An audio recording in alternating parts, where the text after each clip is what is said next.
Hello, this is Miss Castano with the lesson for Friday, August 21st. I wanted to let you know that I had a tremendous amount of technical difficulties. If you were in class today, you would have known that. So hopefully this will help everyone go while I go over this.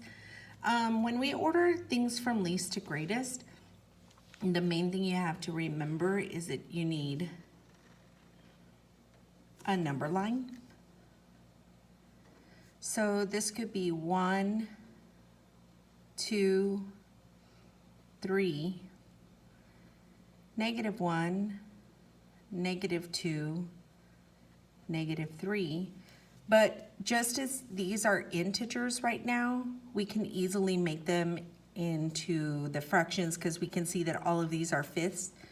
So we can make -3/5, -2/5, -1/5, 0/5 is just 0, 1/5, 2/5, and 3/5. On the left, those are the least. On the right, these are the greatest. So when we're putting these numbers into least to greatest, we can see that the ones on the left are the least. So the first one that's on the left is -2/5. So this would be the least. The second one is going to be a -1/5. The third one is going to be the 0 because it's in the middle. Then we get over to our positive numbers, and 1/5 is less than 2/5. So this will be number 4, and this will be number 5. So when we put them in order from least to greatest and rearrange these, the -2/5 should be on top. So -2/5, then, so I'm going to write the answer here. -2/5, then -1/5, then 0, then 1/5, then 2/5. When we look over at the decimals,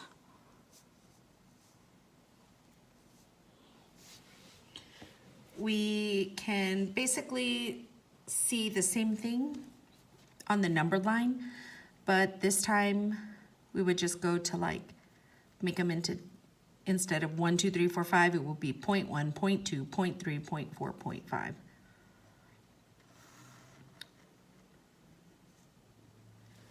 So this is 0, 0.1, 0.2, 0.3, 0.4, 0.5, 0.6, and I think you get the idea. -0.1, -0.2, -0.3, -0.4, -0.5, -0.6, and I think you can get the idea from there. So this was also least to greatest. So the least of these, we have to remember that the negatives are always going to be less than the positive numbers. So -0.5, -0.8, and -0.4 are definitely going to go first.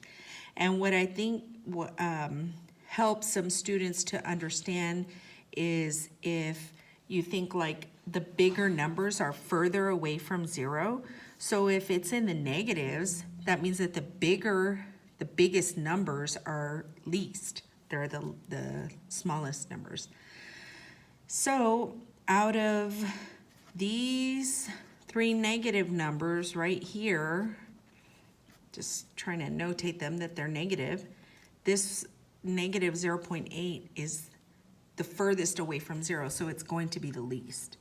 So I'm going to list that one first. Then the next furthest away from 0, so I'm going to check that off that we used it, is going to be -0.5, then -0.4, And then as we work our way from left to right up this number line, the next number that we're going to run into is 0. Then we're just left with 0.2, 0.6, or 0.9. So 0.2 is first. Sorry about the messy writing. Then 0.6. Yikes. And 0.9 is the largest one. I'll just write it down here, but that one goes in there. When we are comparing fractions, we have two different methods we can use. Well, there's more than just two, but these are two of the common methods that we are going to take a look at. Just making sure I'm still recording. We have the common denominator to compare. So if we have 7/10 and 7/20, we can see that the least common denominator would be 20. So if I multiply times 2, this will become 7 times 2 is 14, and 10 times 2 is 20. So when we compare 14/20 to 7/20, we can see that 14/20 is bigger than 7/20. Like I said, there are more ways you can do this. You can actually have a different thought about it. You can actually say that if you have something that's cut into 10 pieces and then you have something that's cut into 20 pieces, that if you eat 7 out of 10 pieces of cake, and this situation over here is eating 7 out of 20 pieces of cake, well, you can tell that 7/10 is going to be more, like a bigger chunk of the cake. So just make a rectangle cake.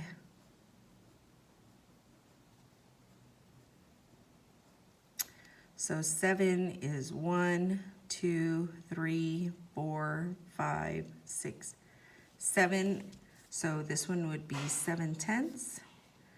So if we do 7/20, it would have to be the same size rectangle.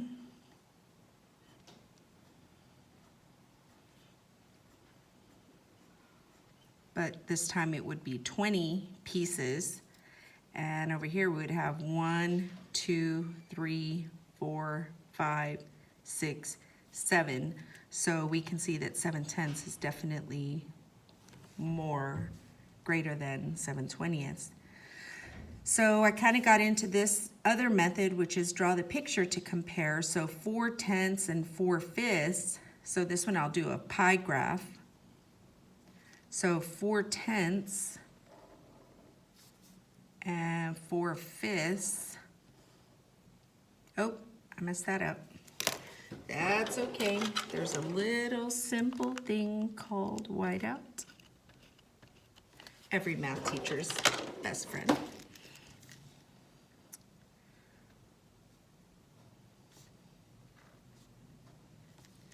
And this one will be tenths. This one I can actually go down. Let's see. So I need 5 on this side. 1, 2, 3, 4. 1, 2, 3, 4. So 4/5. 1, 2, 3, 4 out of 5. And this is 4 out of 10. 1, 2, 3, 4. So we can see that 4/5 is greater. So 4/5 is greater than 4/10. The last thing we really need to know how to do for comparing rational numbers, seeing which ones are bigger and least to greatest also, is to convert between these three forms. So if we have a mixed number of 3 2/5, we can change that to an improper fraction. Some of your teachers may have said in 6th grade to do Texas. So what that means is if you put multiplying down here and a plus up here, it looks like TX. So like the plus sign and the multiplication sign looks like, you know, could stand for Texas. So what you do is you take 5 times 3, which is 15, plus 2, which is 17. So 17 is going to be the numerator, and then you just stay with the same exact denominator. So that improper fraction will be 17/5. The decimal for 3 2/5, well, there's a different way we can change it to a decimal. So first of all, the 3 wholes is going to stay the same. So for 2/5, the method I like to use, other than you can memorize that fifths, if you have 5 fingers, you can go 20, 40, 60, 80, 100. So each finger stands for 20. So if you have 2/5, you go 20, 40. So it'd be 0.40. The other way you can do, now I'll write that down right here. The other way you can do is give this a denominator of 10, so you turn it into tenths. So we have 3 2/5, so if we multiply by 2, that'll give a denominator of 10. 2 times 2 is 4. So 3 4/10. 3, if you just pronounce it correctly, the first decimal place is 3 instead. We normally say 3.4, but the correct pronunciation is 3 4/10 because this is the tenths place value. So these are equal. You can add as many zeros as you want after the decimal. It doesn't change the number. So these are the same. Let's see, 17/4, in order to change that to a mixed number, your 6th grade teachers, once again, I taught 6th grade not too long ago, so I kind of remember the ways that we use some of the little sayings and stuff. But we would say the cowboy and the horse. So the cowboy is on top of the horse and the cowboy goes inside and the horse waits out. You know, the correct way to say it is that this is the divisor and the dividend. The numerator goes inside of the division house and then the denominator stays outside. So we can just divide. 4 goes into 17 4 times. And 4 times 4 is 16, and there's a subtraction, you get 1. So that 1 actually becomes the numerator. And then we just stick with the same denominator. So it'll be 4 1/4. And then we can change this into a decimal by just looking at that 1/4 and giving it, just like on this one, we changed it into tenths. So 4 doesn't multiply up to 10, but it does multiply up to 100. So if we do this times 25,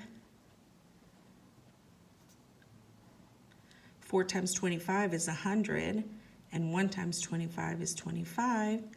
So 25 hundredths, 4 is the whole number, of course.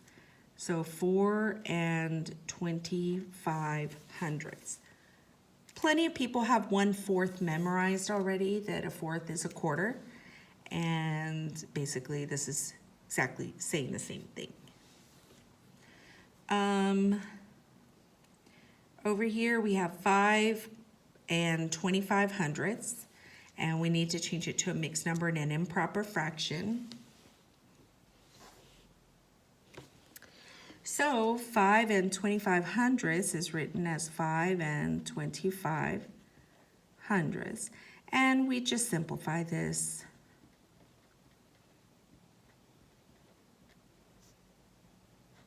So that'll be 1/4. So this is 5 1/4. 4th. And then if we do Texas, 4 times 5 is 20, plus 1 is 21 over 4.